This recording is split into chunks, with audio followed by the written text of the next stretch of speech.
today is the day. It's finally our soft opening for Patio Happy Hour. Of course I need a mocktail while I cook. Cheers, let's get into it. First things first, I have some brewed coffee. We're gonna make dessert first because I'm making a coffee granita. It's one of Wishbone Kitchen recipes, my girl Meredith. And honestly, I'm obsessed with coffee, so I don't know what happened there. Please hold. Okay, anyway, I haven't used that in a minute. Oh, she's spilling it. Okay. Okay. There was a few grounds in there. I don't know what happened really, but I got them. Don't worry. Do a little cleanup. Okay. We have some pure maple syrup from when I was in New York, and honestly, I'm just gonna measure with my heart here because if you want it sweeter, add more, basically. We're gonna top this with homemade whipped cream, and I'm probably gonna sweeten that a little bit too. So just give it a little mix. I'm gonna add a little salt. Woo! Next, you just pour it into whatever like container. If I had one a little more shallow that was glass, I would probably do that, because basically you're gonna let this freeze, and then you're gonna like get a fork. You'll see, but like make it like icy. A slushy? Granita? All right, let's put it in the freezer. Okay, again, this is a soft opening for a reason. So let me give you the menu rundown. I told you the dessert, and then we're gonna have a cucumber watermelon salad with like feta. I cut the watermelon earlier and it was rotten. So Brandon's gonna go grab one on his way home from work, and that's gonna be cucumber, feta, all the good stuff. We're also gonna have dates stuffed with goat cheese, wrapped in bacon, some without bacon as well. I'm obsessed with that. We had it at like Barcelona Wine Bar, and it was so good. Then we're also gonna have lots of tomatoes. Oh my God, I almost lost one. Like an herb mixed tomato situation. People put it in the oven and then they put like a burrata in there, but I didn't want so much cheese, so I have Parmesan. I'm just gonna do a little. What? Ew. And then for the main thing, which Brandon is also picking up, is shrimp, and it's from Wishbone Kitchen Cookbook, which I'm obsessed with. I haven't made anything in there yet, but I love her. She's great. So I'm gonna make that, and I make like a little sauce for it. It's like shrimp scampi, but without the pasta, and you use like a baguette to dip it. It just sounds incredible. Then for the drink, if there's time, I'm gonna use the recipe from her book as well, and it's a blueberry lemonade, and you can add alcohol or not, but we gotta get to it. Also, personal preference, but I think these English cucumbers are so much better than, I don't know what the regular ones are, but the other ones I feel like you need to peel the skin or else I don't like it. And these ones don't get as soggy, so like if you have it in a salad the next day, they usually still hold up. Like the seeds aren't as like gooey on the inside. I don't know. So I'm gonna prep this, and then when the watermelon arrives, we'll get to that. Next up is the red onion. Brandon doesn't really love red onions, but sometimes I just feel like you need them. And I really like them. I think they're fantastic, so we're using it. Sorry, Brandon. Also, who came up with red onion? And like, why weren't they like, oh, purple onion, you know? It's not red, okay? I hate when there's like big chunks though. I'm not a fan of that, so please hold. This would be nice to have a mandolin for this, but I had an injury with a mandolin at one point in time where I literally tip of my finger, just see you later. So now I'm a little concerned, like, but I think I'm gonna get one. So when I get one, I have to wear the cut glove, like, cause you can't, if you don't pay attention, see ya, your finger is just a goner, honestly. And I'm all over the place, quite literally. Pastry school wasn't really about knife skills, clearly. All right, I don't want like overpowering onion, so again, the big chunks ain't it for me. So I think that will be good. Half. All right, we got the cucumbers and red onion. We're waiting on the watermelon. This salad also has mint, so I see people just like get it and roll it up and then slice it into like ribbons. I'm gonna go a little finer. Throw it on top. All right, that's the last of the mint, and we gotta go downstairs to get some basil. Okay? Guys, welcome to my garden. This is the garden that I'm talking about. Cheers to that. Let's get some basil. So you're supposed to, looks like someone ate that one. So that guy's gotta go. Who's eating it? Okay. You're supposed to pick from the top. Don't mind the jets here. That's actually mint too, but I used it from the store. And then this is, I forgot, parsley. Get a little more. This guy's big. All right, this is two-handed job. Everything I've used so far has already been cleaned, so please, please, please, I just cleaned the basil. Any vegetables, fruits, whatever you're using, please clean them. Specifically herbs, they're gross. They have like dirt, bugs, whatever on them. And berries, like any kind of berry, I will clean it with like water and baking soda. So I will pour some in there with the water, let it sit for like 5 to 10 minutes. Berries like 5 minutes because then they like disintegrate if you leave them too long. And then I'll let them sit. I'll rinse them with purified water and let them air dry. Let everything air dry before you put it in the fridge or else it molds a lot easier. So, fun fact. I'm gonna leave some of this for the shrimp.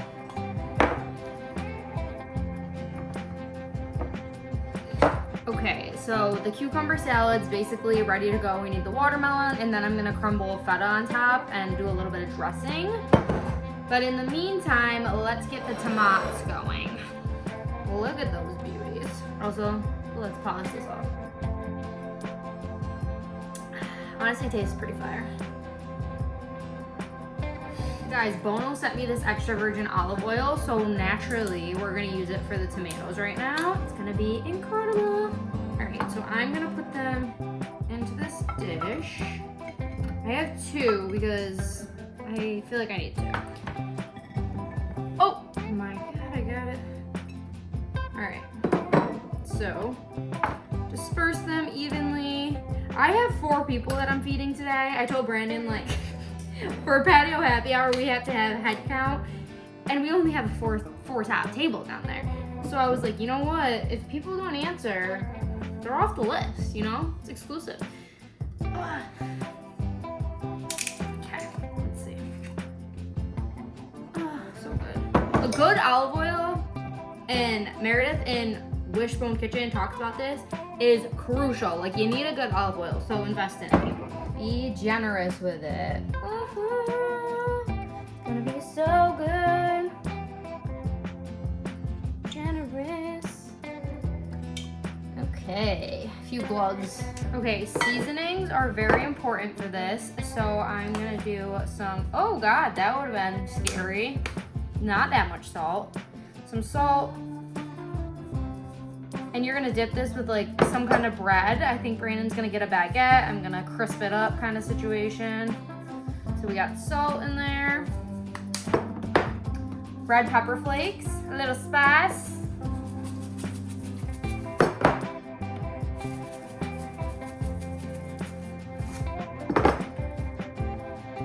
Okay, fresh garlic. Again, Meredith, I heard you. You guys are probably like, are you obsessed with Wishbone Kitchen? I love her, okay? She does a great job.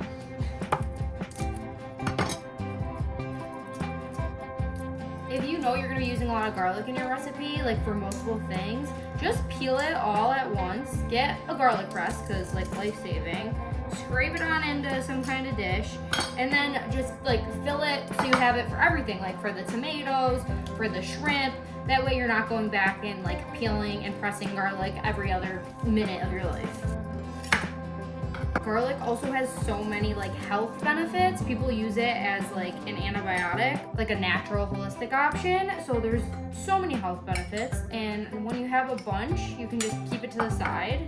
And then I'm gonna put some in the tomatoes. Also over here.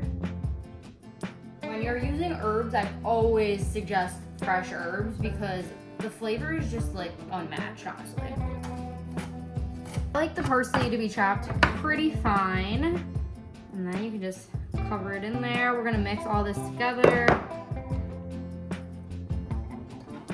It smells so good and just like so fresh. All right, we're gonna save this to the side.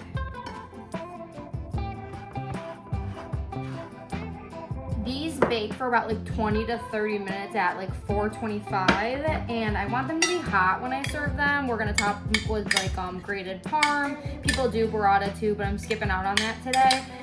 Just felt like a lot of dairy for me today. But I'm gonna put these to the side so that way it's served hot. If I start now, it won't be hot. So sorry, look at that. Beautiful. Now for the stuffed dates, I just get these from Aldi, and they have pits in them. So what you want to do is you want to slice it. You'll feel the pit in the middle. You see? Take that bad boy out. I like to have like a little trash bowl for all my scraps and like growths, but people say you can see bugs in here sometimes, so you gotta check them. I actually have found them before it's gross, so you gotta look. Make sure there's nothing hard on there, and then we're gonna stuff this with goat cheese, wrap it in bacon. That is good for the dates. You just open them up, and then I just have some plain goat cheese. You can honestly do like, they have like a honey one too. Since dates are already sweet, I didn't feel like I needed like more.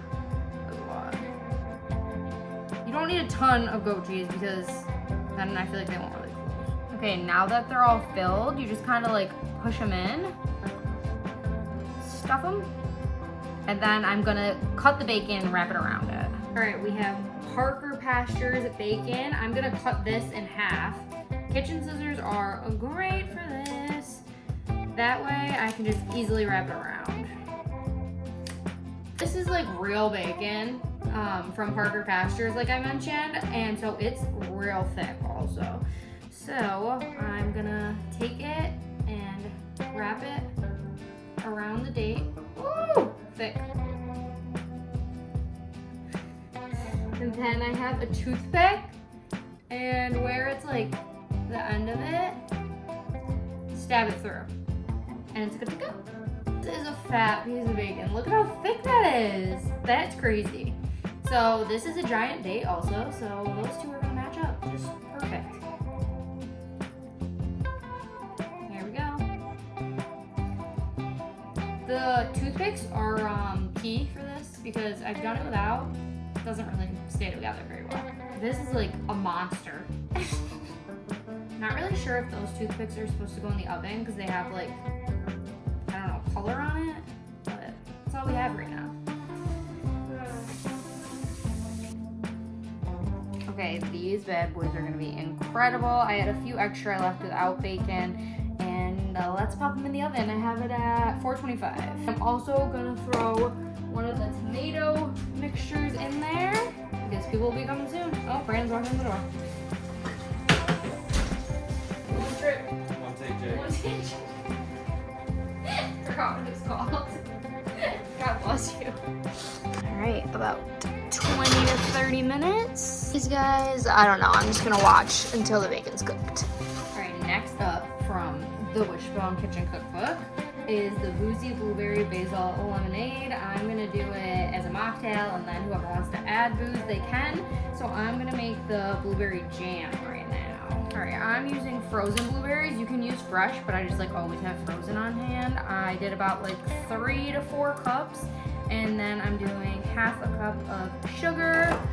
Usually I would like use honey and stuff too, but I'm kind of low on that. And then it says a tablespoon of lemon juice, so I'm just gonna squeeze half the lemon in there.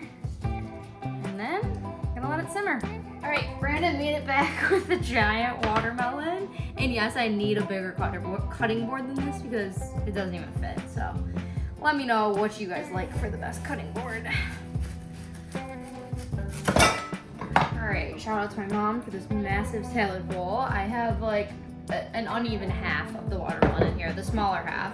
And then we have the cucumber, red onion, all that stuff we cut up earlier that we can mix together.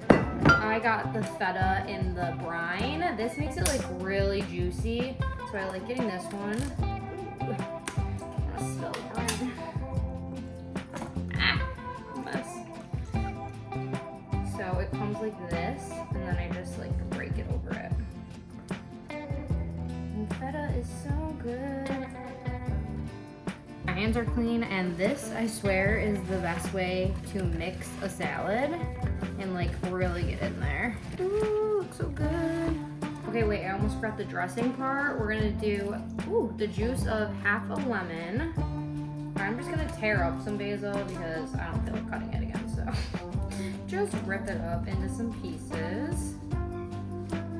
Some fresh herbs in there. The mint's already in there from before. And then we're gonna add a little bit of red wine vinegar. A little goes a long way with that. And then last but not least, well actually olive oil and then a little bit of salt also. And I'll have to get in there for another mix.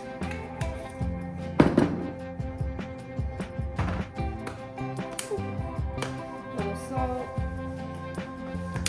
And then, what did I say? We're gonna do a little more basil. And a good mix.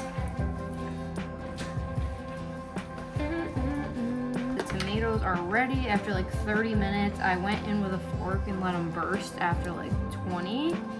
And I'm adding some grated parm on top. This is the point where you can add the burrata too if you want. Okay, I did not forget about the coffee granita. I had to separate them because they like weren't freezing. I also was opening the freezer a lot, so don't do that. But I guess you're just supposed to like go in with the fork once it frosts, like once it starts to get icy.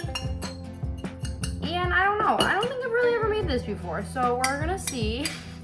It's definitely still liquidy. Good thing it's dessert because we have time. But yes, I would say like a more shallow dish, the better. I also did more coffee than the recipe called for. I think like 2 cups more.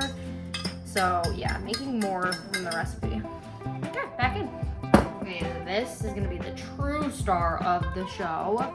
The shrimp scampi, or scampi shrimp, what do we say? Yeah, scampi shrimp. It's not like pasta, you know, we're gonna dip it with bread. And I've never used these ones actually. They're Fresno chilies, so I need to cut them, stem them, get the seeds out, all that jazz. We're gonna do an onion, I don't have a shallot. Get all the stuff ready. So these are medium hot. I don't know where the seeds are, right there. Sometimes when I do like peppers that are spicy, like poblanos and stuff, I wear gloves, but I don't think I have any right now. So if you're cutting these, don't touch your face, wash your hands. I don't know how hot these ones are because I haven't worked with them, but better safe than burning eyeballs. Was it easy to find these peppers? Just in the fresh section or?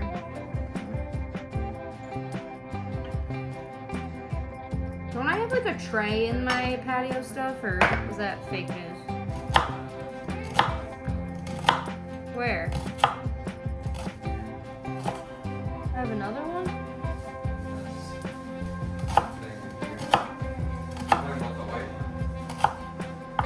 No, like one I bought. It's wooden. I thought I bought it. Maybe I didn't. Hello? Oh, look at the pup. So small. Oh my gosh. What's the name of the puppy? Her name is Ruby May. Oh, Ruby May, how cute. Once the guests arrived, I decided to cut out the audio. I was running a bit behind because this morning was crazy, but Brandon grabbed the extra groceries and we were good to go. Plus, the scampi shrimp cooked so quickly that honestly, everything turned out great and the house smelled fantastic when the guests were there. And the baguette was in the oven, ready to go to dip with our tomato bake as well as with the shrimp. The bacon wrapped dates were a hit as well. A lot of people were unsure about it because of the goat cheese stuffed inside, but I had so many great compliments on that. Plus, the watermelon cucumber salad was so refreshing since it's been so hot out lately. Everyone was so happy with everything, and dessert was a 10 out of 10. I made the whipped cream that night and then just topped the granita, and oh my goodness, it was the perfect way to finish the night. Thank you guys so much for checking out my channel. We are starting out Patio Happy Hour strong. Hit the subscribe button so you can come back for the next one, and comment below which recipe you're most interested in trying. Share this with your friends. I appreciate all of the support as I'm just starting out, and I cannot wait to share some new recipes with you guys next time. I'll see you. Cheers.